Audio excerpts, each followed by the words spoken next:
Hello everyone, welcome to learning science. पहले हमने Einstein theory of specific heat के मुताबिक सीवी निकाला था। आज हम इसके कंडीशंस देखेंगे। सबसे पहले हाई टेम्परेचर पर क्या होगा, ये जो टेम्परेचर है वो हमारा बहुत ज़्यादा होगा थीटा ई से। ठीक है, आइंस्टाइन टेम्परेचर है एच न्यू अपॉन के, क्योंकि वो भी एक टेम्परेचर देता है। तो हमारा जो टेम्परेचर है वो आइंस्टाइन टेम्परेचर से बहुत ज़्यादा होगा हाई टेम्परेचर पर। इसको हम ऐसे भी लिख सकते हैं, थीटा ई को पहले लिखेंगे, टेम्परेचर को बाद में लिखेंगे। टेम्परेचर जो है वो ग्रेटर होगा थीटा ई से, आइंस्टाइन टेम्परेचर से। ये जो सिंबल है उसको हम एज इक्वल टू कंसिडर कर सकते हैं और ऐसे हम इसको इक्वेट करेंगे इक्वल टू कंसिडर करके। टी का अगर हम साइड चेंज करेंगे तो वो डिवाइड में चला जाएगा, इज मच लेस देन 1, यहाँ पर 1 बचेगा। ठीक है, ऐसा हम करते हैं जैसे कि theta E is equal to T हमें कंसिडर करना है, यहाँ पर एस इक्वल टू मानकर इक्वेट करना है। तो जब हम टेम्परेचर का साइड चेंज करेंगे, उसको जब डिवाइड में लाएंगे तो यहाँ पर 1 बचेगा। तो इक्वल टू तो है नहीं, यहाँ पर मच लेस है, तो उसी को हम लिखेंगे मच लेस देन 1। या यहाँ पर ये जो टेम्परेचर है वो बहुत ही बिगर नंबर है, तो हमें 1/2, 1/3 ऐसे नंबर मिलेगा। ठीक है, नीचे वाला नंबर ग्रेटर होगा ऊपर वाले से, तो वो जो है 1 से कम होगा डेफिनेटली। तो हमें क्या मिलेगा, e raise to power theta E upon T के जगह पर मिलेगा 1 प्लस थीटा ई अपॉन टी प्लस 1/2 थीटा ई अपॉन टी का whole square plus so on. और ये कंडीशन हमें तब मिलता है जब थीटा ई अपॉन 2 जो है वो बहुत ही कम होता है इन कंपैरिजन टू 1 के कंपैरिजन में वो बहुत ही कम होता है। ठीक है, थीटा ई अपॉन टी, तब e raise to power theta E upon t इतना होगा। जो बिगर टर्म्स है जिसमें स्क्वायर्स है थीटा ई अपॉन टी का या क्यूब है, उसे हमें नेग्लेक्ट करना है, क्योंकि उसमें टेम्परेचर का पावर इंक्रीज हो रहा है और टेम्परेचर डिवाइड में है, तो वो वैल्यू का नंबर जो है वो डिक्रीज होगा, वैल्यू स्मॉलर बनता जाएगा, यानी कि उसको हम नहीं लिखेंगे तो भी चलेगा। ठीक है, ई रेज टू पावर एक्स जो है वो 1 प्लस एक्स प्लस 1/2 एक्स का स्क्वायर ऐसे हमें मिलता है when x is much less than 1। वही फार्मूला हमने यूज किया है। तो हम क्या करेंगे, यहाँ पर e raise to power theta E upon T के जगह पर पुट करेंगे 1 प्लस थीटा ई अपॉन टी ऊपर वाले इक्वेशन सीवी वाले इक्वेशन में। तो सबसे पहले सीवी वाले इक्वेशन को लिखते हैं और उस रिलेशन में हम जो है अभी जो वैल्यू मिला है उसको यूज करेंगे। सीवी हमारा बराबर होगा 3n के थीटा ई अपॉन टी का square exponential of theta E upon T, फिर डिवाइड में exponential of theta E upon T -1 का होल स्क्वायर आएगा। अब यहाँ पर हमें क्या करना है, exponential of theta E upon T के जगह पर पुट करना है 1 प्लस थीटा ई अपॉन टी, ये हमें मिलता है। ठीक है, when theta E upon T is much less than 1, और नीचे भी उसी वैल्यू को पुट करेंगे 1 प्लस थीटा ई अपॉन टी और -1 भी आएगा, क्योंकि exponential of theta E upon T जो है वो 1 प्लस थीटा ई अपॉन टी के बराबर है। ठीक है, +1 और -1 कैंसिल हो जाएगा, थीटा ई अपॉन टी का होल स्क्वायर जो है वो नीचे बचेगा। तो हमें क्या मिलेगा, हमें मिलेगा 3n के थीटा ई अपॉन टी का होल स्क्वायर, फिर 1 plus theta E upon T divided by theta E upon T का होल स्क्वायर। अब ये जो है एक ऊपर प्रेजेंट है दूसरा नीचे प्रेजेंट है, तो डिवाइड तो कैंसिल हो जाएगा। ठीक है, न्यूमरेटर और डिनोमिनेटर में सेम टर्म है, तो वो ये दोनों कैंसिल हो जाएगा, बचेगा 3n के 1 प्लस थीटा ई अपॉन टी। तो हम 3n के साथ इंटू करते हैं दोनों टर्म्स को जो कि ब्रैकेट के अंदर है, तो हमें क्या मिलेगा, हमें मिलेगा 3n के, फिर हमें लिखना है प्लस, फिर आएगा 3n के थीटा ई अपॉन टी। जब टेम्परेचर इन्फिनिटी को टेंड होगा, हम सपोज करते हैं कि टेम्परेचर बहुत ही ज़्यादा हाई है, इन्फिनिटी है, उस वक्त थीटा ई अपॉन टी जो है वो 0 को टेंड करेगा। थीटा ई अपॉन इन्फिनिटी होगा ना, एनीथिंग डिवाइडेड बाय इन्फिनिटी 0 होता है, तो 0 को टेंड करेगा थीटा ई अपॉन टी जब टी इन्फिनिटी को टेंड होगी। तो ये जो टर्म है थीटा ई अपॉन टी वो 0 बन जाएगा, यानी कि ये पूरा टर्म 0। ठीक है, एनीथिंग इंटू 0 0 होता है, तो बचेगा 3n के, और n n के जो है यहाँ पर n है हमारा एविगाड्रोस नंबर, के जो है हमारा है बोल्ट्जमैन्स कांस्टेंट, और ये जो टर्म है n के वो बराबर होता है r के, तो हमें मिलेगा 3r, जहाँ पर r जो है वो यूनिवर्सल गेज कांस्टेंट है, ठीक है, और इसका खुद का एक वैल्यू होगा क्योंकि ये कांस्टेंट है। और यही चीज आता था डुलोंग एंड पैटिट्स लॉ में, क्लासिकल जो ट्रीटमेंट थी डुलोंग एंड पैटिट्स लॉ का, जो क्लासिकल थ्योरी था हमारी स्पेसिफिक हीट का, वही चीज यहाँ पर आता था। तो हाई टेम्परेचर पर क्या होता है, डुलोंग एंड पैटिट लॉ को फॉलो करता है जो आइंस्टाइन ने थ्योरी दिया था वो भी।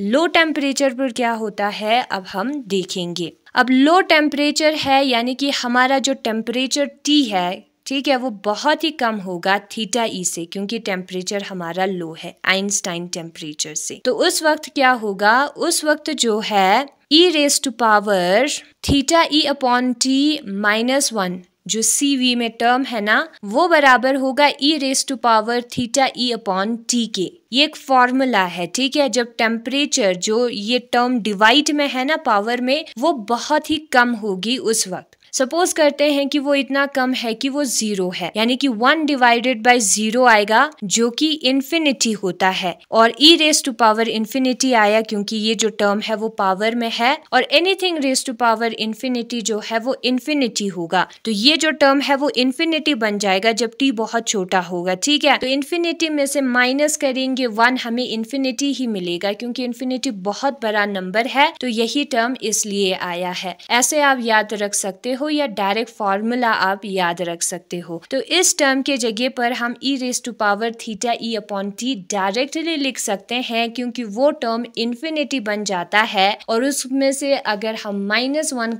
करेंगे तो कोई फर्क नहीं पड़ेगा, इन्फिनिटी से 1 निकाल देंगे तो भी कोई फर्क नहीं पड़ेगा। इसलिए जो डिवाइड में टर्म था हमारे CV के exponential of theta E upon T -1 का होल स्क्वायर, उसके जगह पर हम लिख सकते हैं exponential of theta E upon T, -1 को नहीं लिखेंगे, ठीक है, उसका होल स्क्वायर आएगा। Exponential of theta E upon T का होल स्क्वायर, इसका मतलब क्या होता है, इसका मतलब होता है e raise to power theta E upon T का whole square, e raise to power x का होल स्क्वायर, ठीक है। तो e raise to power x का होल स्क्वायर को हम e raise to power 2x करके लिख सकते हैं, ये एक फॉर्मूला है। तो यहाँ पर e रेज टू पावर, जो पावर का पावर है उसको हम इंटू करके लिख सकते हैं, ठीक है। तो 2 थीटा ई अपॉन टी आएगा, जिसको हम exponential of 2 theta E upon T करके लिख सकते हैं। तो यहाँ पर ये जो टर्म पावर में है ना, उसको हम थीटा ई अपॉन टी के साथ इंटू करेंगे।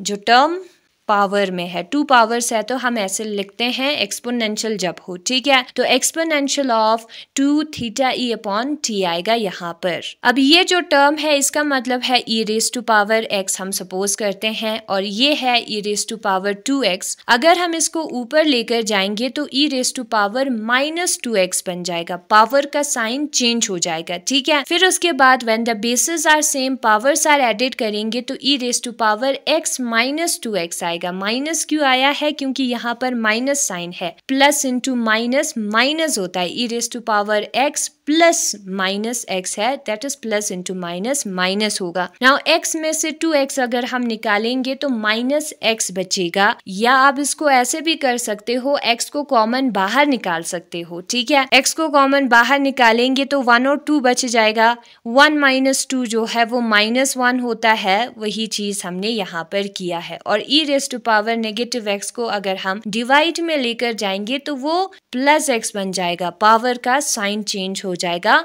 जो कि हमें नहीं करना है, ठीक है। यहाँ पर e raise to power -x आता है, हम क्लियरली देख सकते हैं, और x यहाँ पर हमारा है theta E upon T. Exponential of -x ऐसे भी हम लिख सकते हैं e raise to power -x के जगह पर। तो हमें क्या मिलेगा, हमें मिलेगा CV is equal to 3nk theta E upon T का होल स्क्वायर। फिर उसके बाद हमें लिखना है exponential of theta E upon T. फिर ये जो टर्म है वो ऊपर चला गया तो उसका साइन माइनस बन जाएगा, -2 theta E upon T. Basis are same, powers are added, हमने यहाँ पर कर लिया है। फिर उसके बाद हम क्या करेंगे, इजीली मैं कर रही हूँ, ठीक है, आपको समझ में तो आ गया है। थीटा ई अपॉन टी को कॉमन बाहर निकालेंगे, ब्रैकेट के अंदर बचेगा 1 - 2, तो हमें मिलेगा 3n थीटा ई अपॉन टी का whole square exponential of theta E upon t हमें लिखना है 1 - 2 -1 होता है। -1 into theta E upon T जो है वो minus theta E upon T होगा, तो उसी चीज को हमने यहाँ पर लिखा है। नाउ अगर हम टेम्परेचर टेंड्स टू 0 कंसिडर करें, ठीक है, इतना कम है हमारा टेम्परेचर कि वो 0 के बराबर है, तो उस वक्त exponential of negative of theta E upon T जो है वो भी 0 के बराबर होगा। कैसे? e raise to power negative of theta E upon T है एक्सपोनेंशियल का मतलब, ठीक है। अब यहाँ पर t हमारा 0 है, इसको हम ऐसे भी लिख सकते हैं। सबसे पहले 1 divided by E raise to power theta E upon T, negative positive बन जाएगा जब हम उसको नीचे लेकर जाएंगे, ठीक है। फिर हम t के जगह पर 0 पुट करेंगे, theta E upon 0। Anything divided by 0 जो है वो इन्फिनिटी होगा, यहाँ पर थीटा ई डिवाइडेड बाई 0 है वो भी इन्फिनिटी होगी, ठीक है। तो e raise to power infinity आएगा, 1 divided by e raise to power infinity. Anything raise to power infinity जो है वो इन्फिनिटी होता है, तो 1 डिवाइडेड बाई इन्फिनिटी आएगा। या आप ऐसे याद रख सकते हो, 2 का जब हम स्क्वायर करते हैं तो वो 4 बन जाता है, इंक्रीज हो जाता है, ठीक है। तो e का कोई पावर इन्फिनिटी है तो वो इंक्रीज होकर इन्फिनिटी बनेगा, 0 तो बनेगा नहीं। अब 1 डिवाइडेड बाई इन्फिनिटी, 1 को हम इन्फिनिटी के साथ डिवाइड नहीं कर सकते, या 1 बहुत छोटा नंबर है और इन्फिनिटी बहुत बड़ा नंबर है, तो 1 डिवाइडेड बाई इन्फिनिटी जो है वो 0 होगा। तो 1 डिवाइडेड बाई इन्फिनिटी 0 है, यानी कि जो हमारा एक्सपोनेंशियल वाला टर्म है वो 0 आ गया, CV हमारा 0 बन जाएगा। ये टर्म 0 बन जाएंगे तो CV 0 होगा, ठीक है। तो वही 2 केसेस हमें देखना था। सबसे पहले CV का वैल्यू हमने पहले निकाला था, बुक में देखते हैं अब हम। हाई टेम्परेचर पर क्या होगा, T जो है बहुत ही ग्रेटर होगा थीटा ई से, तो इसका मतलब है कि थीटा ई अपॉन टी जो है वो मच लेस होगी 1 से, क्योंकि डिवाइड में जो नंबर है वो बहुत ही बड़ा है ऊपर वाले नंबर से, तो जो नंबर हमें मिलेगा वो 1 से छोटा होगा, जैसे कि 1/2, 1/3 ऐसे हमें मिलता है, ठीक है। नीचे जो नंबर होता है वो जब ग्रेटर होता है तब वो नंबर 1 से कम है। फिर उससे हमें क्या मिलेगा, उससे जो exponential of theta E upon T है वो बन जाएगा 1 प्लस थीटा ई अपॉन टी प्लस 1/2 थीटा ई अपॉन टी का whole square plus so on. अब ये जो स्क्वायर वाले टर्म्स है उसको हमें नेग्लेक्ट करना है, क्योंकि टेम्परेचर का भी स्क्वायर होगा जो कि डिवाइड में है, जो कि नंबर को बहुत छोटा बनाएगा, ठीक है। ग्रेटर नंबर का स्क्वायर है जो कि डिवाइड में है, तो नंबर स्मॉलर एंड स्मॉलर बनता जाएगा, हम उसको नेग्लेक्ट कर सकते हैं। तो 1 प्लस थीटा ई अपॉन टी आएगा। 1 प्लस थीटा ई अपॉन टी हमें पुट करना है ऊपर वाले इक्वेशन में exponential of theta E upon T के जगह पर, और जो चीजें कैंसिल होती है उसे हमें कैंसिल करना है, तो बचता है यहाँ पर 3n प्लस 3n थीटा ई अपॉन टी, ठीक है। फिर उसके बाद हमें क्या करना है, टेम्परेचर जब इन्फिनिटी को टेंड होगा तब थीटा ई अपॉन टी जो है वो 0 को टेंड करेगा, क्योंकि थीटा ई अपॉन इन्फिनिटी आएगा, एनीथिंग डिवाइडेड बाय इन्फिनिटी जो है वो 0 होगी, ठीक है। तो यहाँ पर CV जो है हमारा 3nk के बराबर होगा, nk r के बराबर होता है, तो 3r के बराबर होगा, जो कि हमारा क्लासिकल रिजल्ट था डुलोंग एंड पेटिट लॉ का, जिसमें कहते थे कि CV जो है वो टेम्परेचर पर डिपेंडेंट नहीं होता। अब लो टेम्परेचर पर जो हमारा थीटा ई है वो मच ग्रेटर होगा हमारे गिवन टेम्परेचर T टेम्परेचर से, ठीक है। उस केस में क्या होगा, exponential of theta E upon T -1 जो है वो exponential of theta E upon T के बराबर आएगा। मैंने आपको बताया था, एक आइडिया दिया था कैसे आता है, आप डायरेक्ट फॉर्मूले को भी याद रख सकते हो। उसको हम पुट करेंगे ऊपर वाले इक्वेशन CV वाले इक्वेशन में, ये जो पावर में 2 है वो इनटू में आ जाएगा, और इन दोनों को अगर हम जब सॉल्व करेंगे तब हमें मिलेगा negative of theta E upon T. अगर हमारा टेम्परेचर जो है वो 0 को टेंड कर रहा है, उस वक्त exponential of negative of theta E upon T जो है बहुत कम है, 0 को टेंड किया हमारा टेम्परेचर, ठीक है। उस वक्त exponential of theta negative of theta E upon T जो है वो 0 को टेंड करेगा, यानी कि जो हमारा CV है वो 0 बन जाएगा। ये 0 बन गया तो CV जो है वो 0 बन जाएगा, इस टर्म के साथ इंटू करेंगे 0, ठीक है। तो Einstein theory of specific heat जो है एक्सपेरिमेंटल फैक्ट्स के साथ मैच हो रहा है हाई टेम्परेचर और लो टेम्परेचर दोनों पर, ठीक है। पहला वाला जो थ्योरी था वो लो टेम्परेचर पर मैच नहीं होता था, डुलोंग एंड पेटिट्स लॉ, जिसको हम क्लासिकल थ्योरी भी कहते थे। ठीक है, तो वही चीज यहाँ पर लिखा है, लेकिन हमें ये पता चला कि जो हमें कर्व मिलता है एक्सपेरिमेंटली और आइंस्टाइन के रिलेशन से जो हमें कर्व मिलता है वो सेम नहीं है। ठीक है, यहाँ पर हमें एक्सपेरिमेंटल कर्व मिलता है, यहाँ पर आइंस्टाइन थ्योरी का कर्व मिलता है। ओके, लो टेम्परेचर के लिए, बाकी तो सेम है। तो यहाँ पर क्या है, यहाँ पर जो लो टेम्परेचर का रेंज है वहां पर specific heat experimentally found to be proportional to T cube. Specific heat जो है वो टी क्यूब से प्रोपोर्शनल है, यानी कि अगर हमारा टेम्परेचर टी डिग्री इंक्रीज हुआ है तो specific heat T cube increase होगा। ठीक है, या डिक्रीज हुआ है तो टी क्यूब डिक्रीज होगा। 2 और 8 वाला रिलेशन यहाँ पर होगी। ठीक है, लेकिन ये जो हमारा थ्योरी है आइंस्टाइन थ्योरी, उसके मुताबिक exponential of negative of theta E upon T से वो वेरी करता है, यानी कि जो आइंस्टाइन रिलेशन में सी वी है वो फॉल ऑफ करता है rapidly than it should at low temperature. Experimentally ये जो टेम्परेचर में डिक्रीज है वो धीरे धीरे होता है, जबकि आइंस्टाइन थ्योरी के मुताबिक एकदम से होता है, क्योंकि ई के पावर में है ना, एक्सपोनेंशियल टर्म है ना, इसलिए एकदम से वो जीरो की तरफ आ जाता है। ये प्रॉब्लम हमें नजर आया और फिगर में हमें कंपैरिजन भी दिया है एक्सपेरिमेंटल वैल्यू का हीट कैपेसिटी के डायमंड के लिए, जिसको डॉट्स के साथ दिखाया है with values calculated on Einstein model, और आइंस्टाइन मॉडल का भी वैल्यू यहाँ पर दिखाया है जिसको लाइन के साथ दिखाया है। और थीटा ई हम यहाँ पर कंसिडर करते हैं 1230 केल्विन है। यहाँ पर सी वी यहाँ पर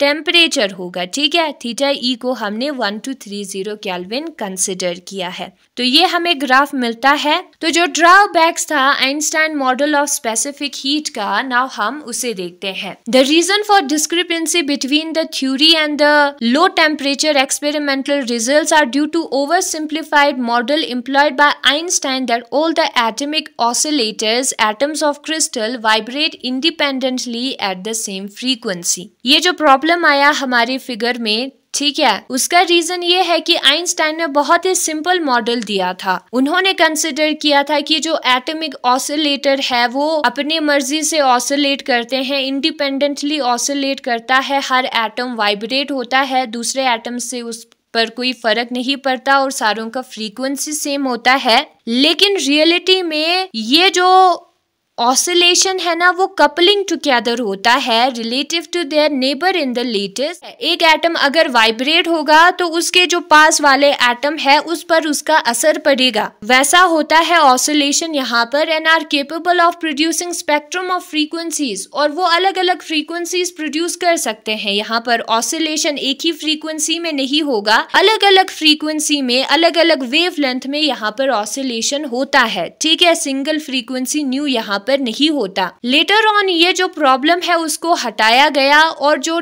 एक्सपेरिमेंटल वैल्यूज था लो टेम्परेचर पर वैसा ही सेम हमें मिला और एक्सपेरिमेंटल डेटा से फिट हो गया हमारा आंसर। और वो प्रॉब्लम किसने सॉल्व किया? डीबे ने सॉल्व किया 1912 में। तो आइंस्टाइन ने यही दोनों प्रॉब्लम्स थे उनके थ्योरी में जिसकी वजह से रिजल्ट सेम नहीं आया, और जो डीबे है उन्होंने यही प्रॉब्लम को देखा और उन्होंने उसको सॉल्व किया, फिर हमें आंसर सेम मिला। ठीक है, 1911 में आइंस्टाइन ने अपना थ्योरी दिया, 1912 में डीबे ने जो प्रॉब्लम था उसको सॉल्व कर दिया 1 साल में। तो यही था आज का हमारा टॉपिक जिसमें हमने Einstein theory of heat capacity के बारे में पढ़ा।